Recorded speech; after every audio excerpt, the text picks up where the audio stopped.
நான் வந்தேண்டி.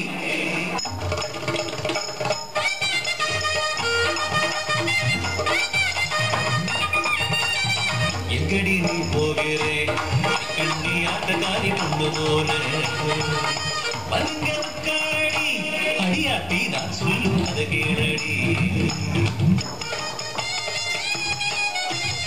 தாரத்தி விதை எகதாரோ திட்டாங்கிழதை எகதாரோ கிழதை தனிகிழதை தங்க துங்க கத்தின் கிண்ணத்தோம் அந்தவரஞ்சு பெரும் குந்தி தேவியுமா அஸ்தின பொரே மானிடும்போ ബീജബുദ്ധിയാം ദുര്യോധനൻ അവരെ കൊല്ലുവാൻ നിശ്ചയിച്ചു.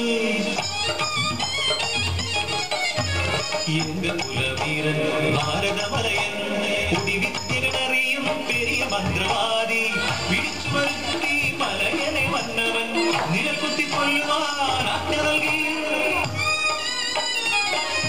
മന്ത്രവാദക്കളമൊരുങ്ങി മലയന്റെ മന്ത്രശക്തിയാൽ കളത്തിലതാ 5 നിഴലുകൾ തെളിയുന്നതാ. 6ാമതായി ഭക്തവത്സലനാം ശ്രീകൃഷ്ണനും കുലദൈവങ്ങളെ പ്രാർത്ഥിച്ചു മലയൻ അടവുന്നു മാറ്റി മന്ത്രം ജപിച്ചു. കളത്തിലതാ വീണ്ടും തെളിയുന്നു പാണ്ഡവരഞ്ചും നിഴലുകളാൽ സ്വയം മറന്നുപോയി മലയൻ മന്ത്രവേഷത്താൽ ശരമെടുത്ത് നിലകുത്തിക്കൊണ്ടല്ലോ പാണ്ഡവരെ. കഥ തീരും മുൻപേ കരയാതെടി കണ്ണേ ഇനി சொல்லும் കഥ കൂടി കേളുങ്കടി.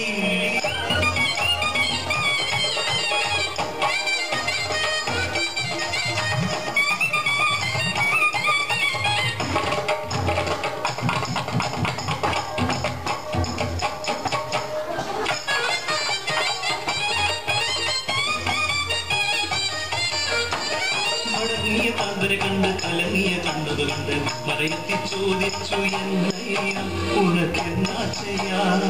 കരഞ്ഞു പറഞ്ഞു മലയൻ ഭാവി ഞാൻ കുന്തി പുത്രരെ നിഴൽ കുത്തിയെന്ന്. രണ്ടടി ഞെട്ടി ചാടിത്തിരിഞ്ഞവൾ കണ്ണുകൾ അഗ്നിനാളങ്ങളായി ഭാവയേറ്റപ്പോൾ കടന്നു പിടിച്ചവൾ ഓമനപുത്രരാമണികണ്ഠനെ വലങ്കാൽ ചവിട്ടിപ്പിടിച്ച് ഇടങ്കാൽ നെടുകെ വലിച്ചു കീറി കോപിഷ്ഠയായവൾ അലറി. നീചരാ മലയാ അറിയണം നീയും പുത്രശോകം. രക്താഭിഷിക്തയായി ഓടിയെത്തിയവൾ കുന്തിദേവി തൻ സന്നിധിയിൽ.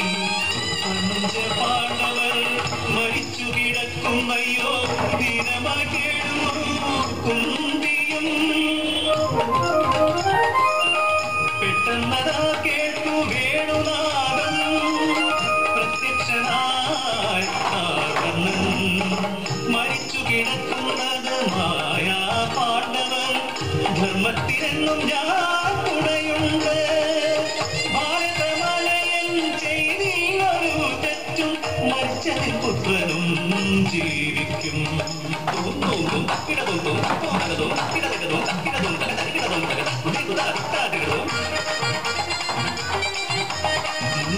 சொன்னில்லவா என் கதை கேட்டாலே புண்ணியமென்று. நில்லடி சும்மா போகாதடி பசியெடுக்கான் சுத்தம்னு தன்னை ஓடி அடி ஓடி. இந்த